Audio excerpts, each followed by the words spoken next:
रहे हैं।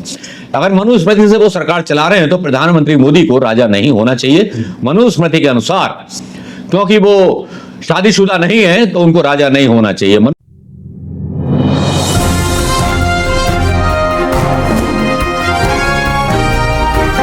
दोस्तों नमस्कार। आज पूरे संडे के दिन आपने क्या किया होगा, क्या नहीं किया होगा? कुछ चिल किया होगा, कुछ मार्केट गए होंगे, कुछ सब्जियां खरीदी होंगी, कुछ शॉपिंग की होगी। लेकिन शॉपिंग के साथ साथ कुछ खबरें ऐसी आ गई कि जिन्होंने बड़ा मन दुखा सा दिया। लगा कि देश में संविधान का राज नहीं है, मनुस्मृति का राज है। क्योंकि बात ही कुछ ऐसी थी। अब ये बात कही जा सकती है कि राहुल गांधी के ऊपर बोली गई है तो इसलिए आपने बोल दिया, क्योंकि एक शंकराचार्य हैं अभी मुक्तेश्वरानंद जी, वो मतलब बहुत बयानबाजी के लिए जाने जाते हैं, मोदी सरकार के खिलाफ भी बयानबाजी करते रहते हैं, आलोचना करते रहते हैं। राहुल गांधी की भी उन्होंने आज आलोचना कर दी। आलोचना क्यों कर दी? मनुस्मृति के ऊपर कर दी। लेकिन मैं इसको भी थोड़ा सा क्लियर करना चाहूंगा कि क्यों किया, किस लिए किया, क्या बात हुई, क्या ऐसा हुआ कि राहुल गांधी के खिलाफ उन्होंने उनको हिंदू धर्म से बहिष्कृत कर दिया। कुछ सवाल उठते हैं।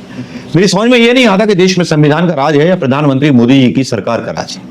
प्रधानमंत्री मोदी की सरकार की राज में बागेश्वर धाम बाला बाबा जो है हिंदू राष्ट्र की बात करता है, और कई सारे संत बेलगाम होकर के, बाबा रामदेव हो या कोई भी हो, जो सनातन या गेरुए वस्त्र धारण कर लेते हैं, वो कुछ भी उल जलूल बकते रहते हैं। लगता है कि प्रधानमंत्री मोदी का राज नहीं है, इन संतों का राज है। ये संत जो चाहेंगे वही करवा के मानेंगे देश में। मनुस्मृति पर बहस चल रही है। मनुस्मृति उस जमाने का ग्रंथ है जब कोई कानून व्यवस्था या संविधान नहीं था सनातन धर्म में, इसलिए इसको बनाया गया था। राजा विक्रमादित्य के रहते हुए मनुस्मृति का गठन किया गया था, जिसमें कई वर्गों में को उनके काम और उनके चातुर्य के हिसाब से काम दिए गए थे। वो उस जमाने की मनुस्मृति थी। लेकिन जब जमाना चेंज होता है, अमेरिका जैसे देशों में बदलाव आता है, इंग्लैंड ब्रिटेन जैसे देशों में बदलाव आता है, और बहुत सारी चीजें जब सिविलाइज्ड होने लगती हैं, तब काले और गोरे का भेद भी मिटता है। ये तो आपको पता ही होगा कि देश अब बदल चुका है। अब गुरुकुल नहीं है, अब धनुर्विद्या नहीं सिखाई जाती, अब तंत्र मंत्र नहीं सिखाए जाते। आज के देश में जो युवा इंजीनियरिंग कर लेते हैं या टेक्निकल ज्ञान पा जाते हैं, वही आगे बढ़ पाते हैं। लेकिन यहाँ मनुस्मृति का ढोल पीटते अगर हम रह जाएंगे तो देश बहुत पीछे छूट जाएगा। पिछले 70 सालों में मनुस्मृति का कोई इतना जिक्र नहीं हुआ था जितना प्रधानमंत्री मोदी के कार्यकाल में होने लगा है। लगता है कि प्रधानमंत्री मोदी संविधान से सरकार नहीं चला रहे, मनुस्मृति से सरकार चला रहे हैं।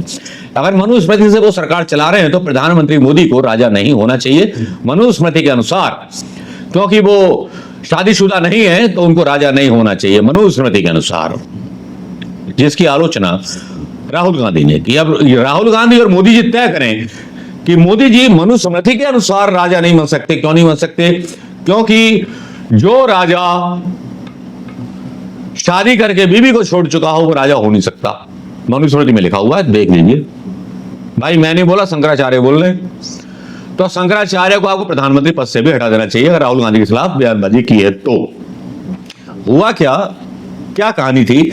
कहानी ये थी, सीधी सादी सी कहानी थी कि राहुल गांधी ने ब्लू स्टार ऑपरेशन को लेकर के सिख युवकों ने जब सवाल किया तो राहुल गांधी ने इसके लिए माफी मांगी।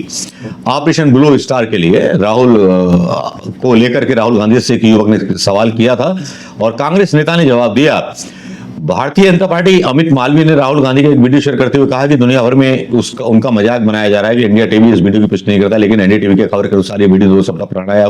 Rahul Gandhi America Brown University के Parson institute for international and public affairs में एक संवाद के लिए गए थे। वीडियो शेयर करते हुए अमित मालवीय ने कहा एक व्यक्ति ने राहुल गांधी को उनकी पिछली अमेरिका यात्रा के दौरान किए गए निराधार भय प्रचार की याद दिलाई। उन्होंने कहा कि वह बिल्कुल अभूतपूर्व है।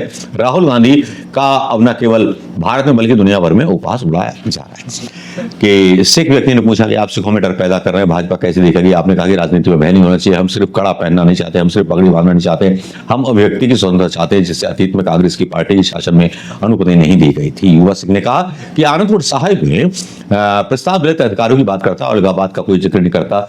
राहुल गांधी ने जवाब दिया था। राहुल गांधी ने कहा कि उन्हें लगता है कि सिखों को किसी बात से डर लगना चाहिए। मनमोहन सिंह देश के प्रधानमंत्री रह चुके हैं, मैंने जो बयान दिया है वह सच था और हम ऐसा भारत चाहते हैं जो लोग अपने धर्म को व्यक्त करने में सहज हों। जहां तक कांग्रेस पार्टी गलतियों का सवाल है, उनमें से बहुत सी गलतियां तब हुई जब मैं वहां नहीं था, लेकिन मैं कांग्रेस पार्टी द्वारा अपने इतिहास में की गई हर गलती को जिम्मेदारी लेने में बहुत खुश हूं। राहुल गांधी ने जिम्मेदारी मांगी और अमित मालवीय ने इसका मजाक उड़ाया। जो लोग जिस काबिल हैं वही काम करते हैं, और राहुल गांधी की इस तरह की अभिव्यक्ति और सीधे सीधे मान लेना आज की डेट में किसी नेता का गुण नहीं हो सकता, किसी ऐसे छल फरेब करने वाले नेता का गुण नहीं हो सकता। केवल मोदी और अमित शाह और बीजेपी के नेताओं में ही वो गुण हो सकता है कि अपनी गलतियों को मानना केवल कांग्रेस के नेता राहुल गांधी को आता है। बल्कि प्रधानमंत्री मोदी तो पहलगाम में इतनी चीजें हो गई, हत्याएं हो गई, वहां 3-3 बार ड्रेस बदल करके पत्रकार बोल रहे हैं कि वो घूमते फिर रहे थे। लेकिन इसी बीच मोड़ जब आता है, मोड़ एक ऐसा आता है जिसमें शंकराचार्य जो है तंज कसते हैं राहुल गांधी पर और कहते हैं कि राहुल गांधी को हिंदू धर्म से बर्खास्त किया जाता है। राहुल गांधी पर शंकराचार्य ने कसा तंज। ने कहा, कांग्रेस ने कहा कि बयान को गलत तरीके से पेश किया गया। ज्योतिर्मठ के शंकराचार्य स्वामी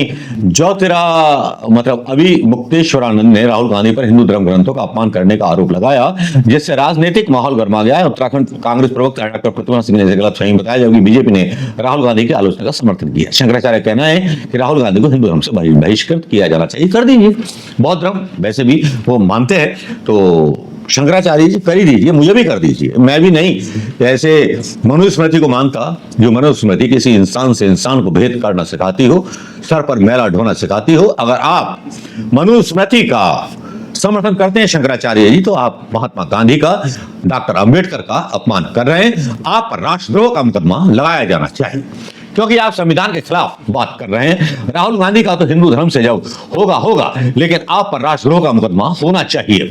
और मैं कहूंगा कि कुछ वकील इस चीज पर कुछ बोले और कांग्रेस के वकील भी इस पर एक्शन लें, जो शंकराचार्य जी ने कहा है।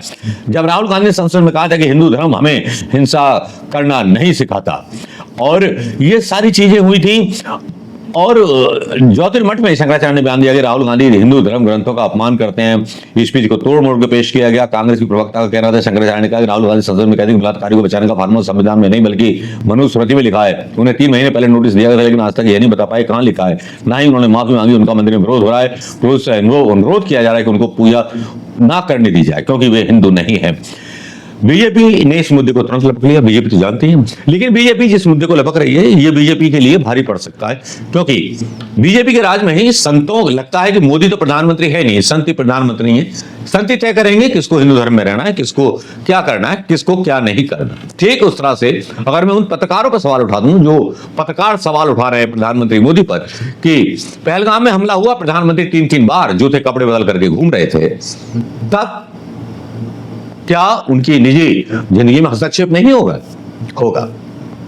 लेकिन दोस्तों, जहां शंकराचार्य मनुस्मृति की बात कर रहे हैं और धर्म से निकालने की बात कर रहे हैं, सीधी तरह से संविधान का अपमान कर रहे हैं। क्या राजद्रोह की बात नहीं कर रहे, या संविधान जो बनाया गया उन नेताओं के द्वारा, उन नेताओं का अपमान नहीं कर रहे? क्योंकि राहुल गांधी ने सीधे सीधे कहा कि मनुस्मृति जो थी पुराने जमाने की व्यवस्था थी, जिसको अब लागू नहीं किया जा सकता।